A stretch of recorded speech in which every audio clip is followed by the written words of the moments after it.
Hello friends, doctor ma'am ಚಾನಲ್ಗೆ ಎಲ್ರಿಗೂ ಸ್ವಾಗತ. ಇವತ್ತು ನಾವು ಮಿಲೆಟ್ಸಿಂದ ಅಂದರೆ ನವಣೆಯಿಂದ ಇಡ್ಲಿ ಮಾಡೋದು ಯಾವ ಥರ ಅಂತ ನೋಡೋಣ.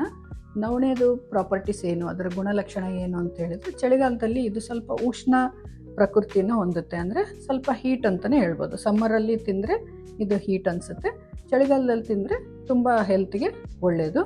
ನಮ್ಮ ದೇಹನ ಉಷ್ಣದ ಪ್ರಕೃತಿಯಲ್ಲಿ ಇಡೋಕ್ಕೆ ಇದು ಸಹಾಯ ಮಾಡುತ್ತೆ. ಇದರಿಂದ ನಾವು ಒಂದು ಇಡ್ಲಿ ಮಾಡೋದನ್ನು ಯಾವ ಥರ ಅಂತ ನೋಡೋಣ. ಅದಕ್ಕೆ ಏನೇನು ಸಾಮಾನು ಬೇಕು, ಇಂಗ್ರೀಡಿಯೆಂಟ್ಸ್ ಬೇಕು ಅಂತ ಹೇಳಿದರೆ, ಇದು ನವಣೆ ಅಕ್ಕಿ ಅಂತ ಹೇಳ್ತೀವಿ, ರೆಡಿನೇ ಸಿಗುತ್ತೆ ಮಾರ್ಕೆಟಲ್ಲಿ. ನೀವು ಈ ಥರದ ಅಕ್ಕಿನ ಅಂದರೆ ನವಣೆ ಅಕ್ಕಿನ ತಂದುಬಿಟ್ಟು, ಇದು 3 ಪ್ರಮಾಣ ಅಂದರೆ 3 ಬೌಲು ನವಣೆ ಅಕ್ಕಿ ಇರಬೇಕು, 1 ಬೌಲು ಉದ್ದಿನಬೇಳೆ, 1 ಟೀ ಸ್ಪೂನ್ ಮೆಂತೆಕಾಳು, ಒಂದು ಇಡಿಯಷ್ಟು ಅವಲಕ್ಕಿ.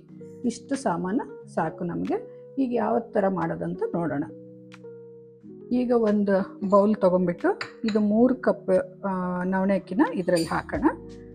ಎಲ್ಲವುದು ಒಂದೇ ಸರಿ ಸೇರಿಸ್ಬಿಟ್ಟೆ ನಾವು ನೀಟಾಗಿ 2 ಸರಿ 3 ಸರಿ ನೀರು, ಅದು ಕೊಳೆ ಎಲ್ಲ ಹೋಗೋವರೆಗೂ ನಾವು ತೊಳಿಬೇಕು. ಇದು 3 ಬೌಲ್ ನವಣೆ ಅಕ್ಕಿ ಹಾಕಿದ್ದೀನಿ.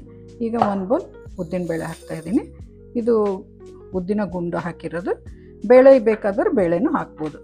ಇದು 1 ಟೀ ಸ್ಪೂನ್ ಮೆಂತೆ, ಇದನ್ನು ಹಾಕ್ಬಿಡೋಣ. ಇದನ್ನ ನವಣೆ ಅಕ್ಕಿ, ಉದ್ದಿನ ಗುಂಡು, ಮೆಂತೆ 3 ಐಟಮ್ಮು ಸೇರಿಸ್ಬಿಟ್ಟೆ ಕೈ ಆಡಿಸಿ ಕ್ಲೀನಾಗಿ ತೊಳೆದು ನೀರು ಹಾಕಿಡೋಣ. ಅವಲಕ್ಕಿ ಮಾತ್ರ ಬೇರೆಯೇ ತೊಳೆದ್ಬಿಟ್ಟು ಬೇರೆ ನೀರು ಹಾಕಿಡಬೇಕು. ಈ ಥರ ನೀರು ಹಾಕ್ಬಿಟ್ಟು ಚೆನ್ನಾಗಿ ಕೈ ಆಡಿಸಿ ನೀವು, ಅದು ಕೊಳೆ ಎಲ್ಲ ಬಿಟ್ಕೊಳ್ಳುತ್ತೆ.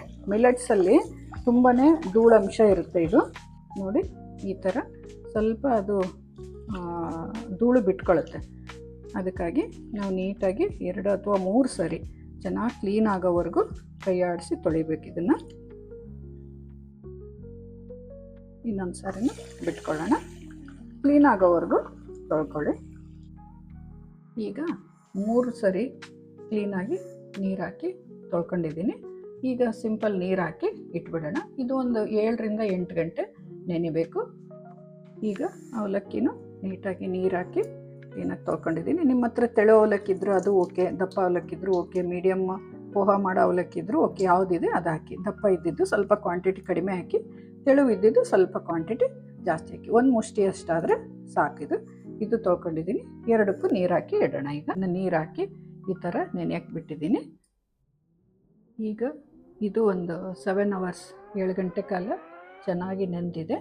ಈಗ ಇದನ್ನು ನಾವು ಮಿಕ್ಸಿ ಜಾರಿಗೆ ಹಾಕಿ ಗ್ರೈಂಡ್ ಮಾಡ್ಕೊಳ್ಳೋಣ.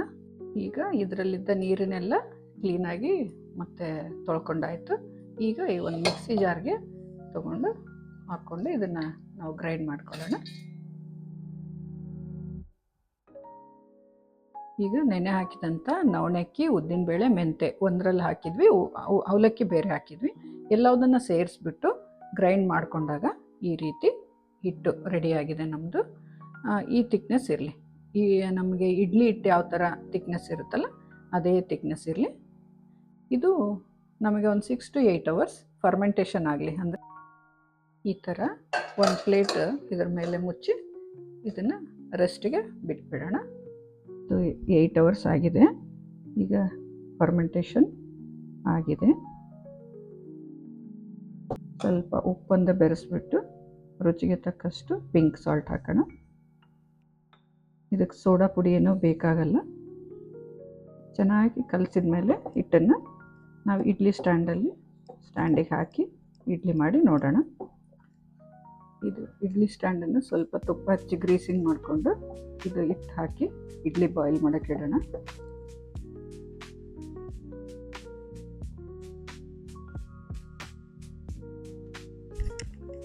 ಈಗ ಒಂದು ನವಣಕ್ಕಿ ಇಡ್ಲಿ ರೆಡಿಯಾಗಿದೆ ನೋಡಿ. ಈ ಥರ ಆಗುತ್ತೆ. ಸರ್ವ್ ಮಾಡೋಕ್ಕೆ ಇಡ್ಲಿ ರೆಡಿಯಾಗಿದೆ.